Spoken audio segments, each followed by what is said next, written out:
Moving on, our main story tonight concerns, I'm sorry to say, Tucker Carlson, a man who gives Tuckers an even worse name than they already have. This week, as he now seems to every week, Tucker set off a bit of a firestorm. So we've got new hairstyles and maternity flight suits. Pregnant women are going to fight our wars. It's a mockery of the U.S. military.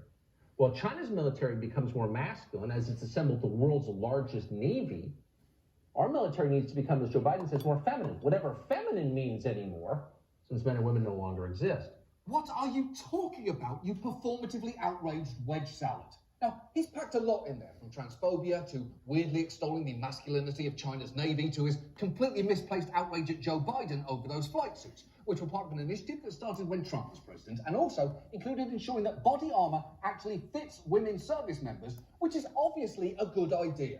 Those comments sparked an all too familiar cycle of condemnation, defensiveness, and hype. And it seems like every week now, Tucker has another one of these mini controversies. Last week, it was the Dr. Seuss bullshit. And look, I would like nothing more than to not play into his wildly offensive shtick. You might even be thinking right now, why give him the attention that he's so clearly trolling for? But the fact is, we're not giving Tucker any attention he's not already getting a lot of. The night he made those flight suit remarks, he was the most watched show on cable. He averages over 3 million views a night and does well in the key 25 to 54 demo, meaning that young people are watching him, as well as the normal Fox audience of retirees and their sad imprisoned pets. Say the N-word as if that is the fucking bar. But for the record, white supremacists themselves seem to be big fans of what Tucker's been doing.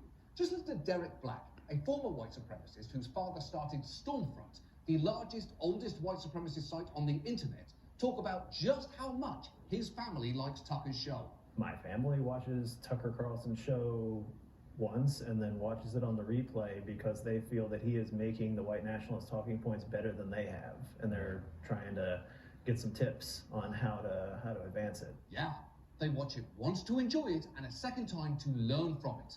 They watch Tucker the same way I watch the Drew Barrymore show. First time for fun, second to figure out how she can possibly successfully pull off a segment in which a child makes a Shirley Temple while Stanley Tucci quietly drinks an entire glass of wine on a screen in the background. I don't know how you work your magic, Drew, but I want to learn. You're advancing this form.